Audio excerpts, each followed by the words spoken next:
Hey guys, welcome back to the channel. Today we're diving into a question that doesn't get asked nearly as often as it should. What happened to Eva Braun's family after World War II? We all know Eva Braun as Hitler's longtime companion, who married him just hours before they both took their lives in the Berlin bunker on April 30th, 1945. But what about the people she left behind? Her parents, her sisters? How do you go on living when your daughter or sister was literally married to the most hated man in history? This is a story of ordinary middle-class Germans who got pulled into the absolute center of evil and then had to deal with the fallout in a defeated, destroyed country. We'll break it down into three parts.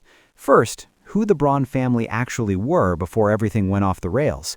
Second, what happened to them during the final months of the war and right after the surrender. And third, how they lived, or tried to live, normal lives in post-war Germany under the massive shadow of that connection. It's heavy stuff, but super fascinating, so let's get into it. Chapter 1. The ordinary Munich family behind Eva Braun. All right, let's start at the beginning. Eva Braun was born in 1912 in Munich to a pretty typical lower-middle-class Bavarian family. Her dad, Friedrich, everyone called him Fritz, was a school teacher, later worked as a carpenter and in a factory. Strict guy, conservative, not a huge fan of Hitler at first, actually. Her mom, Franziska, or Fanny, was a seamstress before marriage, came from a farming background. They had three daughters, Ilse, born in 1909, Eva in the middle, and the youngest, Gretel, born in 1915. The family lived in a modest apartment in Munich, nothing fancy. Eva went to a Catholic girls' school, wasn't a star student, loved sports, photography, movies, basically a normal teenage girl in the 1920s. Things start getting weird in 1929 when 17-year-old Eva gets a job as an assistant in the photo studio of Heinrich Hoffmann, Hitler's personal photographer and one of the early Nazi party members. That's how she meets Hitler in October that year. He's 40, she's 17, massive age gap, but she falls hard. By 1932, she's basically his secret girlfriend, moving into his Munich apartment when he's there, later spending tons of time at the Berghof in the Alps. But here's the key. The family knew. Her parents weren't thrilled at first. Fritz even tried to get her to break it off, but over time they accepted it. Hitler would visit the Braun home for coffee, send gifts, pay for vacations. The sisters knew everything too. Ilse wasn't super involved with the Nazi crowd. She worked as a doctor's assistant and stayed pretty distant. Gretel, though, got pulled in deeper. She married Hermann Fegelein, one of Himmler's guys and a total SS creep, in 1944 with Hitler as witness. Publicly, Eva barely existed. Hitler kept her hidden to maintain his image as the single leader devoted to Germany. Most Germans had no idea who she was until Goebbels announced the marriage right before their deaths. So the Braun family lived this double life. On the surface, regular Munich folks. Dad grumbling about politics, mom sewing clothes, daughters working normal jobs. Behind the scenes, they were getting perks from being connected to the Führer. Better apartments, cars, invitations to the Berghof. Ilse later claimed she hated the whole Nazi scene and rarely went up there, while Gretel was all in, partying with the inner circle. Eva herself stayed bubbly, filming home movies, posing in swimsuits, acting like life was one big vacation, even as the war turned disastrous. The family benefited quietly, but they weren't big Nazi ideologues. They were just there. And that normalcy makes what came next even more brutal, because when the Reich collapsed, there was no hiding anymore. Chapter 2. The Chaos of 1945 and Immediate Aftermath. Fast forward to early 1945. Berlin is getting bombed to pieces. The Red Army is closing in. Eva heads to the Führer bunker in January, never leaves. Her parents are still in Munich, which gets heavily bombed too. Gretel is pregnant with Fegelein's baby, staying mostly at the Berghof or Berlin. Ilse is working in a hospital. Then, April 30, Hitler and Eva marry, take cyanide. Hitler shoots himself too. Bodies burned in the garden. Goebbels announces it on May 1st, mentioning Eva for the first time publicly. The Braun family hears it on the radio like everyone else. Imagine that moment. Your sister just died with Hitler. Chaos follows. Gretel's husband, Fegelein, gets executed by the SS on April 28th for trying to desert, shot in the bunker garden. Gretel gives birth to a daughter named Eva on May 5th, just days after the suicides and days before Germany's surrender on May 8th. American troops roll into Bavaria, capture the Berghof area. The Braun parents get arrested by the U.S. Army pretty quickly. They're on the automatic arrest list because of the family tie. Ilse, too. Gretel gets questioned but isn't locked up right away since she just had a baby. All of them go through denazification hearings, the Allies grilling everyone connected to the regime.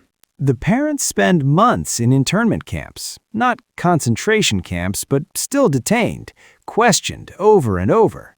Fritz and Franziska insist they were just a normal family, didn't support the politics, only tolerated the relationship because Eva loved him. They admit getting benefits but claim no active Nazi involvement. Ilse backs that up. She says she barely saw Hitler, hated the Berghof crowd. Investigators find no evidence any of them committed crimes, just the association. Meanwhile, journalists swarm. The Braun name is everywhere. Tabloids calling them Hitler's in-laws. Their Munich apartment gets searched, photo albums confiscated. Many of Eva's home movies end up with the Allies. Crowds sometimes gather outside, yelling stuff. It's total stigma overnight, from quiet respectability to public enemies just because of who Eva chose. Gretel has it worst in some ways. Her husband was a major SS war criminal, executed as a traitor. But she's young, has a newborn, and plays the "I was just married into it" card. By late 1945, early 1946, the Americans release most of the family after classifying them as fellow travelers or lower, not hardcore Nazis. But freedom doesn't mean peace. They lose property, jobs are impossible with that name, and neighbors shun them. The parents move around quietly, trying to disappear in ruined Germany. Chapter 3. Surviving in post-war Germany under the shadow. So how do you rebuild a life when everyone knows your name means Hitler? The Braun family basically went into hiding in plain sight. Fritz and Franziska moved back to Munich eventually, then to a small town nearby, Ruhpolding, I think. They lived very quietly on small pensions, avoid attention. Franziska dies in 1964, Fritz in 1966, both in their 80s, never really talking publicly. They gave a couple interviews in the 1950s, denying any deep involvement, saying Eva was just in love and they couldn't stop her. Ilse, the oldest sister, probably had the easiest time blending in. She never married, worked as a secretary or in offices, changed her name sometimes for jobs, lived in Munich until she died in 1979. She gave one big interview in the late 1940s claiming the family hated Hitler taking Eva away, that she herself avoided the whole scene. Most historians believe her, no evidence she was active. Gretel's story is wilder. After the war, she raises her daughter Eva alone.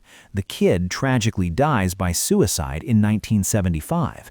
Gretel remarries in the 1950s to a businessman named Kurt Berlinghoff, lives comfortably in Munich, runs a boutique or something.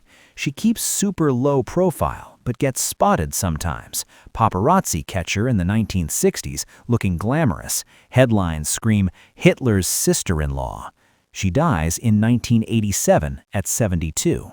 Her daughter, Eva Fegelein, was the last direct link. She killed herself at 30, reportedly struggling with the family legacy. None of them ever got rich off the connection. No tell-all books, no interviews for money.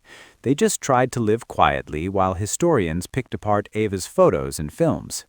Today, any surviving relatives, distant ones, stay completely anonymous. The stigma never fully went away. In Germany, even now, being related to that circle means you don't talk about it. It's kind of tragic in a way. They weren't monsters, just a family that got way too close to one. Their punishment was living with the name forever. Guys, that's the forgotten story of what happened to Eva Braun's family after the war, from hidden perks to total isolation.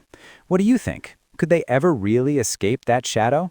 Drop your thoughts below, smash the like if you found this interesting, subscribe for more deep dives into the human side of WWII.